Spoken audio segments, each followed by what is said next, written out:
Ni ujumbe mzuri sana.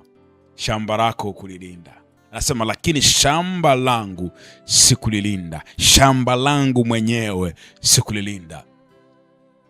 Nahitaji kujifunza, nahitaji kuomba, kwa nikuombe wakaribishe watu wengine, wakaribishe watu watumie linki, watu kadha wa kadha ili tuweze kuungana pamoja.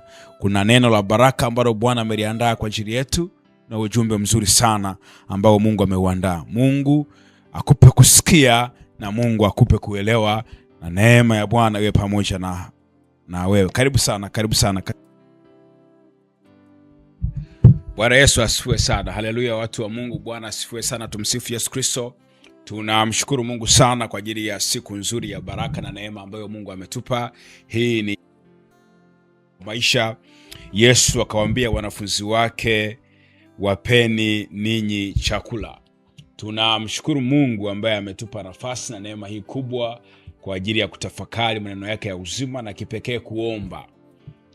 Tumeweka utaratibu wa kuomba siku 3 ndani ya kila wiki, kwa sababu maandiko yanaeleza ya kwamba haki yenu isipozidi ile haki ya waandishi na Mafarisayo, kamwe hamuwezi kuingia katika ufalme wa mbinguni. Haki yenu isipozidi ile haki ya waandishi na Mafarisayo, kamwe hamuwezi kuingia katika ufalme wa mbinguni. Ili uweze kuoperate kwenye ufalme wa mbinguni hapa duniani, lazima haki yako izidi waandishi na Mafarisayo. Watu wengi tunaomba ufalme wa Mungu uje hapa duniani kama uko mbinguni, lakini hatuwezi kuishi kwenye ule ufalme wa Mungu.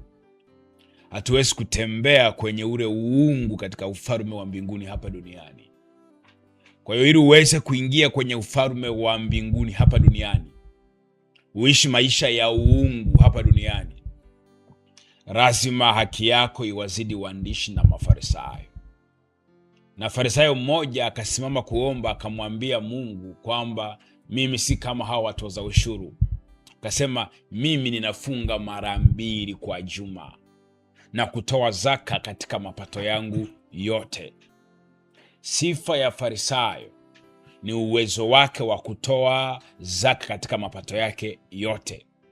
Na sifa ya pili ya Farisayo, ana uwezo wa kufunga mara 2 kwa juma. Farisayo anaweza kufunga mara 2 kwa juma. Na maandiko yanaeleza, yanasema ya kwamba kama haki yenu isipowazidi waandishi na Mafarisayo, kama hamwezi kuingia katika ufalme wa mbinguni. Kwa hiyo yeyote anayetamani kutembea kwenye ufalme wa mbinguni hapa duniani, ni muhimu na ni lazima na ni heri apate nafasi ya kufunga angalau mara 3 kwa wiki. Kwa hiyo muda mchache kabisa wa kufunga kwa wiki ni siku 3. Kwa hiyo tunafunga Jumatatu mpaka Jumatano. Na leo ni siku yetu ya kwanza na tumefunga na tumekuwa kwenye maombi, na mkazo mkubwa wetu upo kwenye eneo la uchumi katika habari hizi tulizo nazo. Kwa Mungu akutie nguvu, Mungu akuwezeshe uweze kulitia jina lake na kufunga na kuomba, na Mungu aliyeumba mbingu na nchi atasikia sauti yako. Basi tupate nafasi ya kuomba, na mara baada ya hapo tutaenda kusikia neno la Bwana. Baba, katika jina la Yesu Kristo wa Nazareti, Mungu muumba wa mbingu na nchi, Baba wa Bwana wetu Yesu Kristo, asante Jehova kwa upendo wako, asante Mungu kwa huruma yako, asante Masihi kwa neema uliyotupa kwenye maisha yetu. Lihimidiwe jina lako Bwana wa majeshi. Hakuna Mungu aliye kama wewe, hakuna Mungu aliye mfano wako. Hakuna Mungu awezaye kutenda mambo makuu kuliko wewe. Tunakupenda Bwana, tunakupenda Mwokozi. Jina lako lina nguvu sana. Jina lako linaweza kuhamisha milima. Jina lako Bwana linaweza kuambia mlima huu ng'oka na ukatupwe baharini, na ikawa hivyo. Tunakushukuru Yesu kwa neema ya wokovu. Tunakushukuru Yesu kwa neema uliyotupa kukujua wewe kama Bwana na Mwokozi wa maisha yetu. Asante Yesu kwa ajili ya kila mmoja ambaye umempa nafasi ya kulitia jina lako. Baba, tunakushukuru, lihimidiwe jina lako. Pokea sifa na heshima. Bwana, asante kwa upendo wako kwenye maisha yetu. Bwana, asante kwa neema yako kwenye maisha ya kwetu. Umetupa nafasi tena jioni hii ya leo, usiku huu wa leo, Yesu, kwa ajili ya kutafakari maneno yako ya uzima. Roho wako Mtakatifu akae pamoja nasi. Neema yako ewe Bwana ikae pamoja nasi. Ni katika Kristo Yesu uliye Bwana na Mwokozi wa maisha ya kwetu, na mtu mmoja mwenye imani aseme amen. Neno letu la mwaka huu ambalo tuko nalo ni kwa habari ya utupe siku kwa siku riziki yetu. Utupe siku kwa siku riziki yetu. Mungu anataka tupate nafasi na neema ya kumuomba riziki siku kwa siku. Kwa hiyo Mungu ametuandalia riziki siku kwa siku. Tunaweza kupata leo na kesho na kesho kutwa na kesho. Ndani ya mwaka huu wa 2025, Mungu atupe nafasi, atupe neema ya kupata riziki siku kwa siku. Tangu mwezi wa kwanza mpaka mwezi ule wa 12, yaani mwezi wa Adari. Na wiki hii tunatembea na andiko la msingi kutoka kwenye kitabu kile cha Wimbo Ulio Bora sura ile ya kwanza mstari wa 6. Wimbo Ulio Bora sura ile ya kwanza na ule mstari wa 6. Maandiko yanaeleza, anasema, msinichunguze kwa kuwa mimi ni mweusi, kwa sababu jua limeniunguza. Wana wa mamangu walinikasirikia, waliniweka niwe mlinzi wa mashamba ya mizabibu. Waliniweka niwe mlinzi wa mashamba ya mizabibu. Wana wa mamangu walinikasirikia, waliniweka niwe mlinzi wa mashamba ya mizabibu.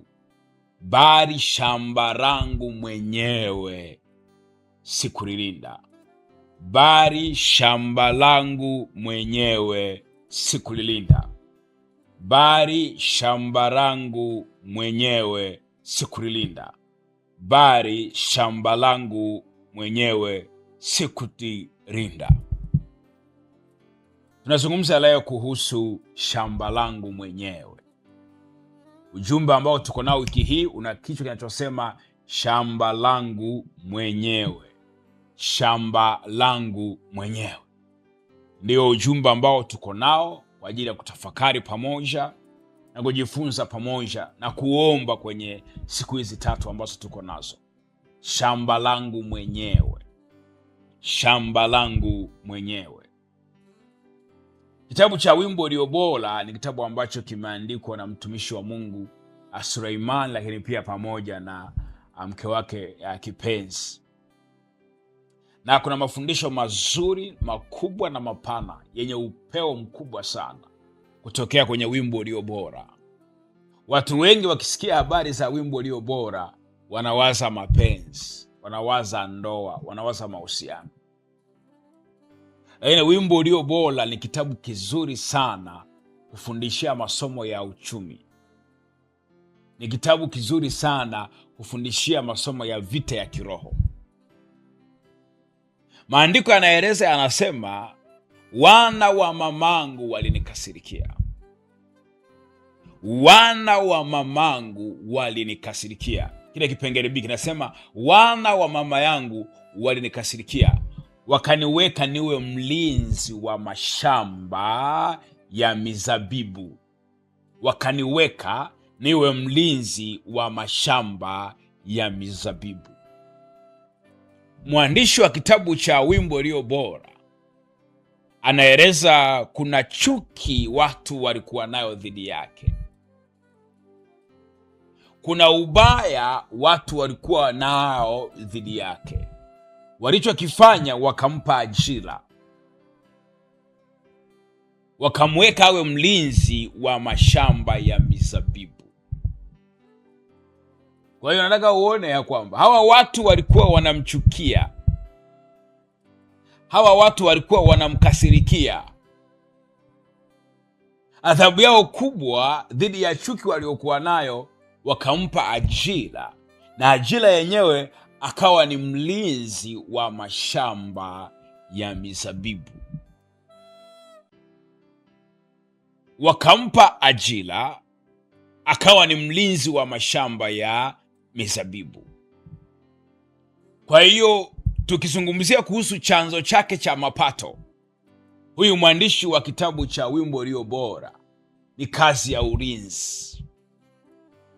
Analinda shamba la mtu, analinda maono ya mtu, anasimamia maono ya mtu, anatunza maono ya mtu. Maandiko yanaeleza, yanasema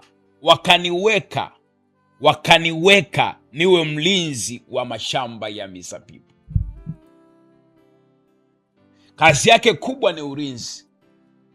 Analinda shamba la mtu fulani, watu fulani, lakini pia wakati huo huo analinda maono ya watu fulani. Hawa watu kwenye shamba lao wana maono ya kuvuna mwaka mmoja baadaye, wana maono ya kuvuna miaka 3 baadaye.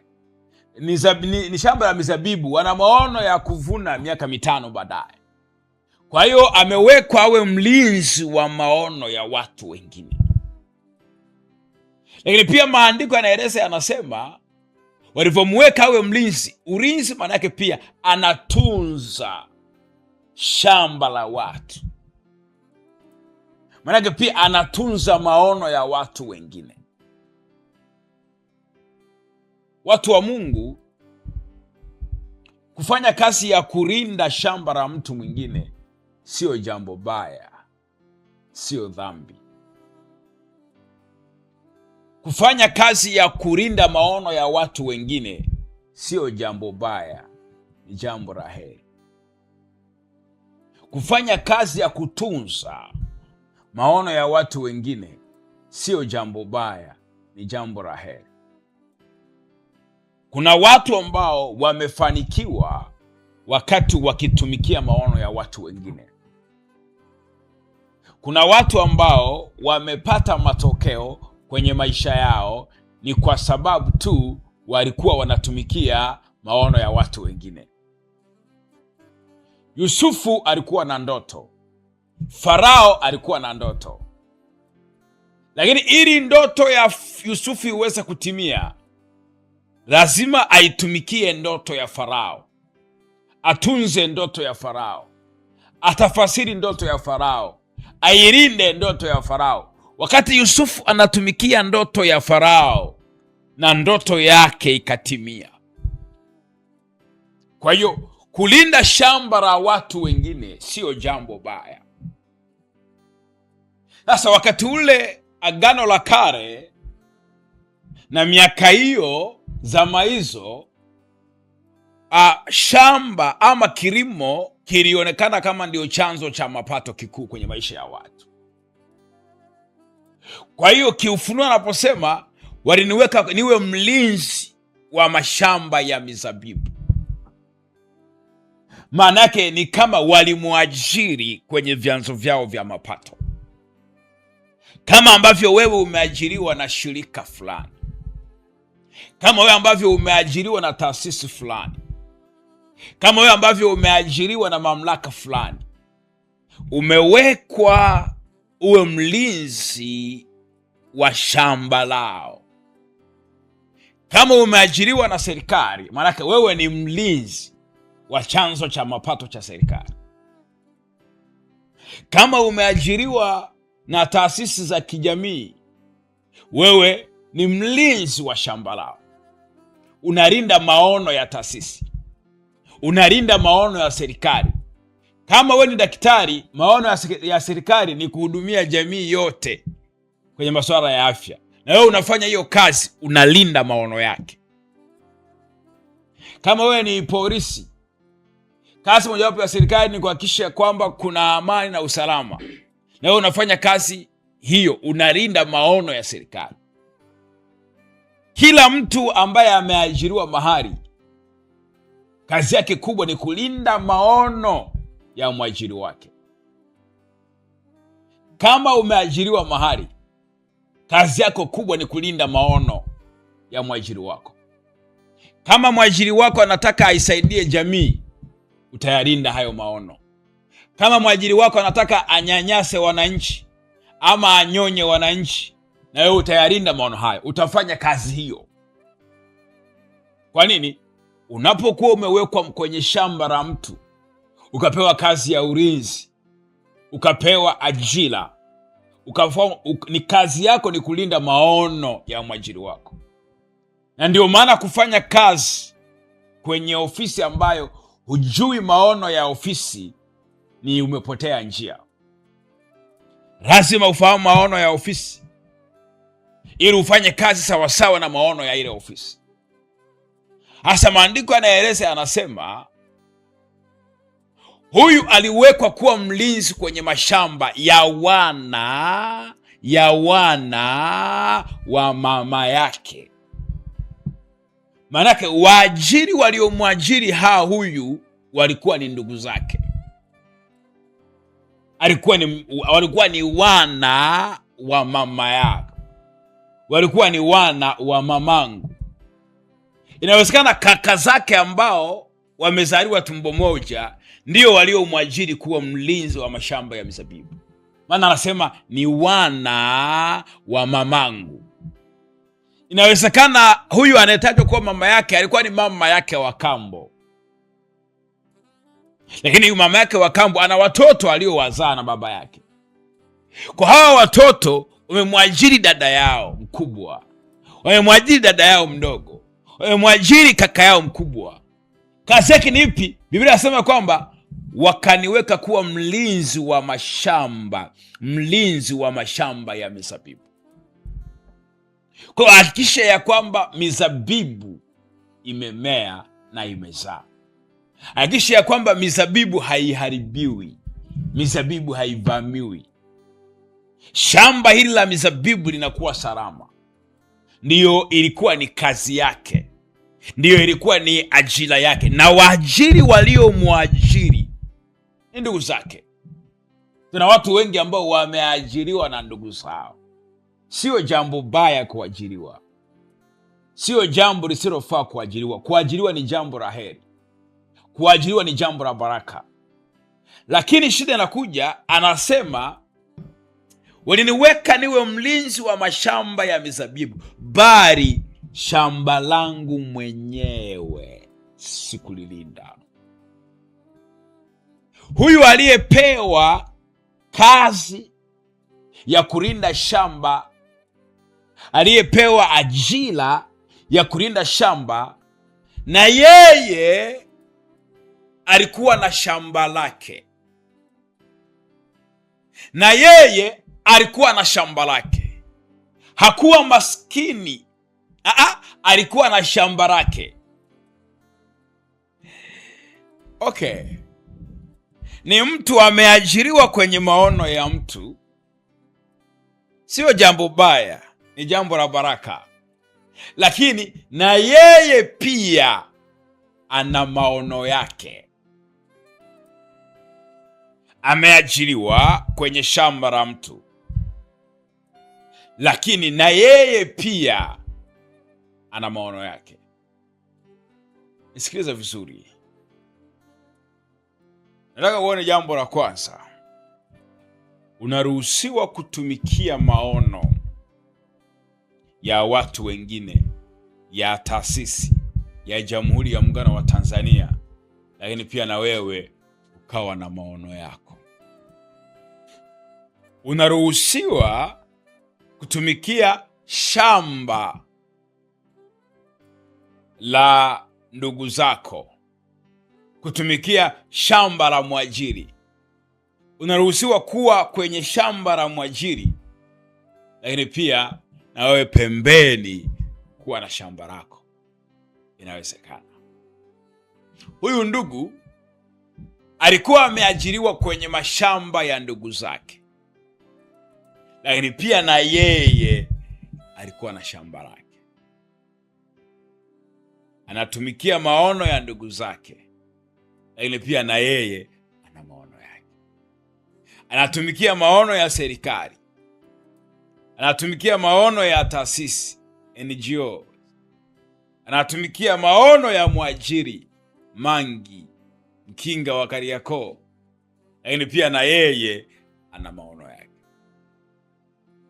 Maandiko yanaeleza, maandiko yanazungumza kwa habari, huyu ndugu alikuwa na maono, alikuwa na shamba lake pia.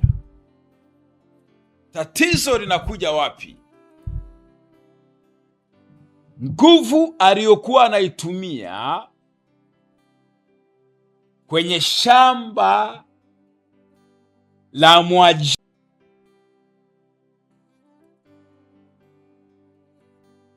analilinda kwa nguvu zote, analipigania kwa nguvu zote, analishindia kwa nguvu zote, analipambania kwa nguvu zote. Lakini shamba lake mwenyewe, maandiko yanaeleza, yanasema sikulilinda, sikulilinda. Tuna watu wengi wa namna hii,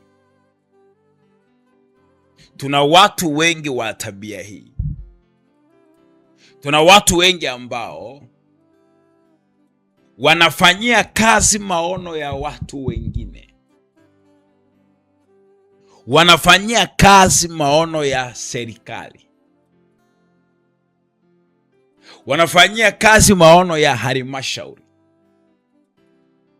wanayafanyia kazi maono ya mamlaka, wanayafanyia kazi maono ya kampuni, wanayafanyia kazi maono ya taasisi NGOs, wanayafanyia kazi mpaka na maono ya Mungu, lakini maono yao wenyewe wameyatelekeza.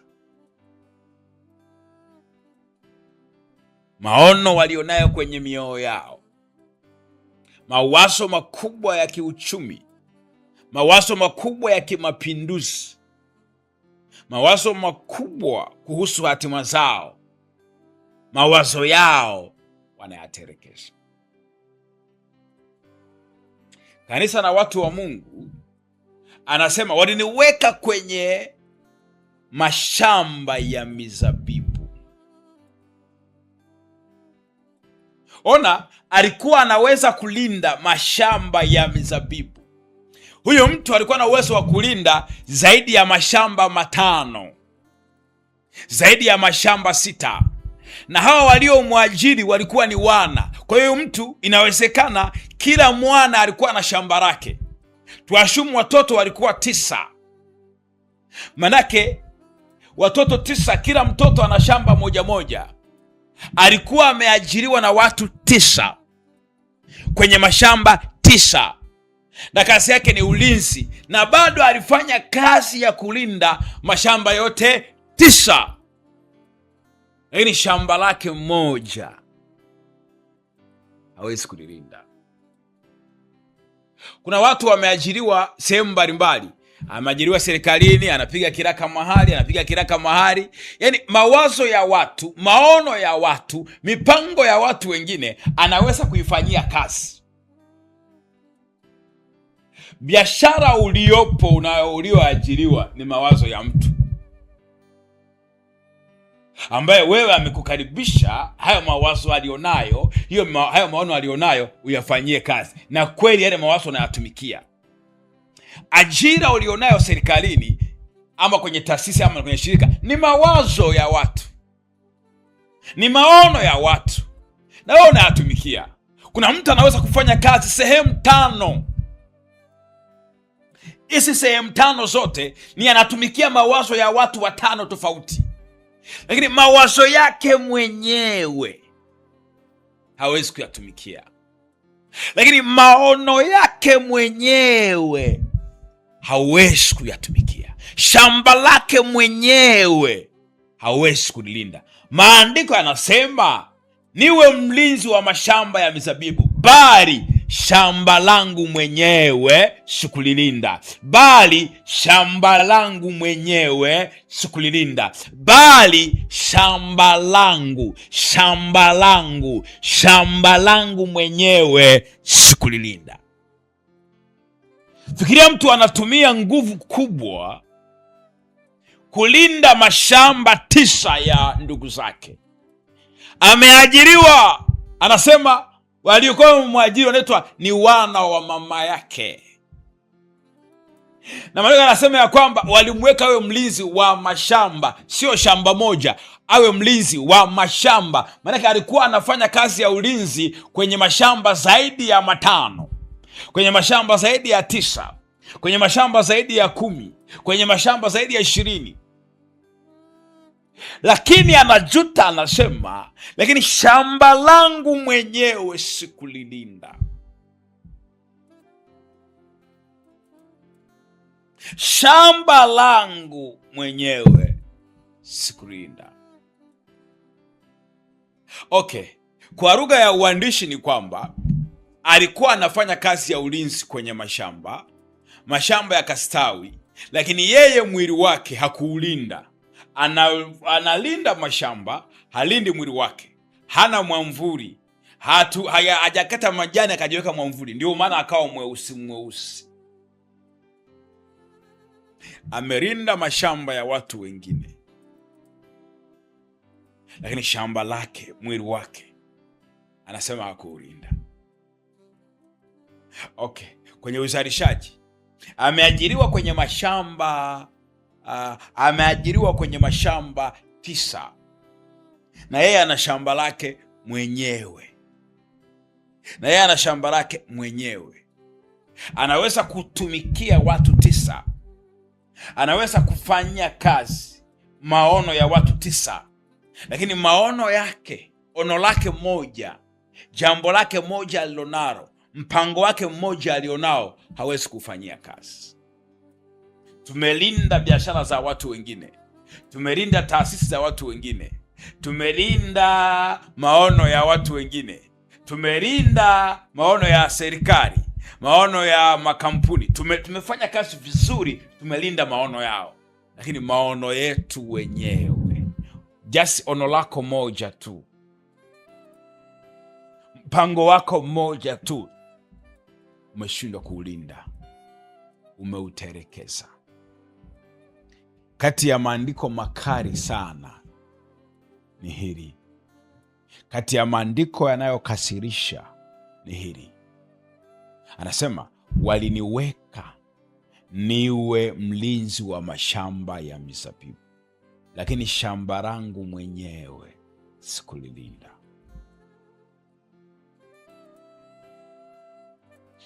Ajira sio kitu kibaya. Kufanya kazi kwenye maono ya watu sio jambo baya. Ubaya ni kutumia nguvu nyingi kwenye maono ya watu wengine, halafu na kutumia nguvu kidogo kwenye maono yako. Wewe ni bosi, unaomba retreat, mnaenda mnakaa mahali ili mtafakari kuhusu mpango kazi wa mwakani kwenye kazi ulioajiriwa. Ikifika kwenye maono yako, hujawahi kutafuta retreat, ukaenda mahali ukatulia, ukatafakari juu ya biashara unataka kuianzisha. Wafanyakazi walioko chini yako, wewe ni bosi, umeajiriwa mahali, unawafuatilia mara 100 kwa siku, unawafuatilia mara 200 kwa siku. Umefungua duka lako Makumbusho, kupita tu pale kuliona, na unafanya kazi posta, mshike. Ni kazi. Unatumia nguvu sana kufanya ulinzi kwenye maono ya watu wengine, halafu maono yako na yaacha uchi. Maono yako huyarindi. Ni kweli unaweza ukawa unatumia muda mwingi sana kwa mwajiri wako, lakini haimaanishi usiweke nguvu kubwa kwenye maono yako. Nguvu na muda ni vitu viwili tofauti. Kuna mtu ana monitor biashara yake, na mtu ana monitor, anafuatilia. Kwani fikiria kuna mtu ambaye mfano, kuna mtu ambaye anauza nguo na ameajiriwa, ameajiriwa pale halmashauri ya Kinondoni, lakini anauza nguo, ana duka lake la nguo Mwenge na ameajiriwa Kinondoni. Kazi yake pale Kinondoni, yeye labda ni IT, anatengeneza mfumo, ni developer, anatengeneza mfumo wa kusaidia halmashauri kusanya mapato, lakini kwenye ofisi yake ya kuuza nguo hakuna mfumo wa mauzo.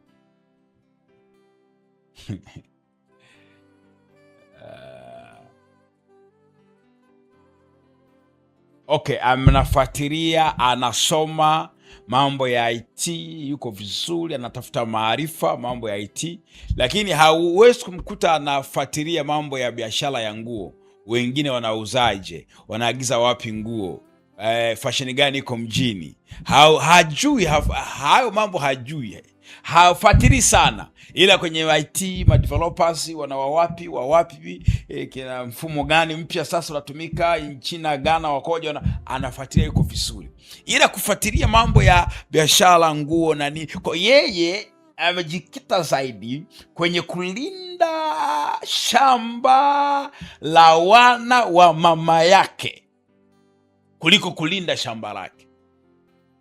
Ndio maana taarifa nyingi anazokusanya kwenye ubongo wake ni za kuhusu shamba la wana wa mama yake. Mbona unaniwekea ule mstari? Hamwezi kupasua katikati, mbona unaniwekea hiyo verse hapo katikati? Huo mstari huo, yani mwaka hapo navyoongea kuna watu hapo washausahau mstari tayari. Nilikuwa naongea wakiwa wanauona, itakuwa vyema sana. Biblia inasema ya kwamba waliniweka niwe mlinzi wa mashamba ya mizabibu. Hawa ni wana wa mamangu. Wewe unafuatilia taarifa kuhusu ajira ulionayo za kutosha, lakini wewe una biashara ya kufyatua tofali.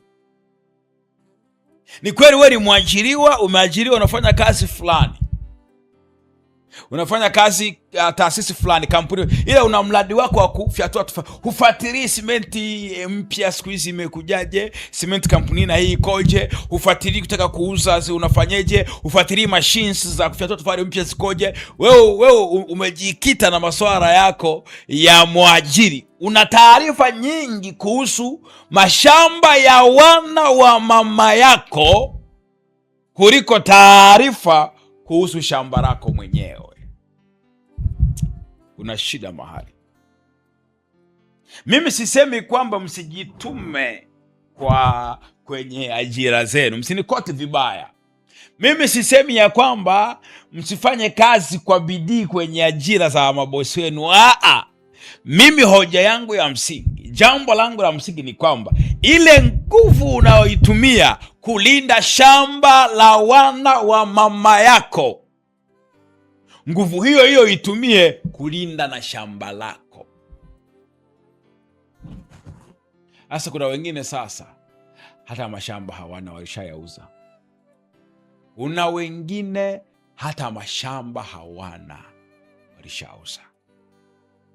Anasema waliniweka niwe mlinzi wa mashamba ya mizabibu. Waliniweka niwe mlinzi wa mashamba ya mizabibu. Niwe mlinzi wa mashamba ya mizabibu. Waliniweka niwe mlinzi wa mashamba, bali shamba langu mwenyewe sikulilinda. Bali shamba langu mwenyewe sikulilinda. Umeterekeza maono uliokuwa nayo, umeterekeza mipango uliokuwa nayo. Lakini mipango ya Baresa bosi wako, mipango ya Jamhuri bosi wako, mipango ya halmashauri ambaye ni mwajiri wako, mipango ya kampuni kufanikisha vizuri sana, vibaya mno. Kuna shida mahali. Lazima utapita kwenye wakati mweusi, utapita kwenye black moment, utapita kwenye wakati mweusi. Nguvu kubwa, nguvu nyingi umeelekeza kwenye mashamba ya wana wa mama yako. Mimi nashindwa kujigawa. Unashindwa kujigawa. Unafanya kazi kwenye mashamba 9, shamba lako ni la 10. Una nguvu ya kuweza kufanya kazi kwenye mashamba ya watu, mashamba 9, shamba lako ni la 10, ushindwe kumalizia shamba lako moja. Unahitaji toba, unahitaji kutubu mbele za Bwana. Unajua nimebanana. Unajua kuna watu, kuna wizara pia nyingine wameniomba nifanye kazi yao. Unajua kuna wale watu wa shirika fulani wameniomba. Unajua kazi imekuwa nyingi, mara ni sawa. Umewekeza nguvu kwenye mashamba ya wana wa mama yako. Vipi kuhusu shamba lako mwenyewe? Vipi kuhusu maono yako mwenyewe? Vipi kuhusu biashara yako mwenyewe? Shamba lako mwenyewe. Vipi kuhusu hiyo? Umekubali maono yako mwenyewe ushindwe kuyalinda. Anasema bali shamba langu mwenyewe sikulilinda. Ni andiko gumu sana kwa watu wanaotafakari, kwa watu wanaotafakari neno la Bwana. Hili andiko ni gumu sana. Anasema waliniweka niwe mlinzi wa mashamba ya mzabibu, bali shamba langu mwenyewe sikulilinda. Ajira ni jambo zuri, kufanya kazi kwa watu ni jambo zuri, kuwatumikia wana wa mama yako ni jambo zuri, kumtumikia mtu ni jambo zuri, lakini tunataka nguvu ile ile unayofanya kazi za watu wengine, nguvu hiyo hiyo uitumie kufanya na kazi zako. Kwa nini shamba lako hujalilinda? Kwa nini umekubali maono yako yamekufa? Kwa nini umekubali maono yako yamekufa? Kwa nini umekubali?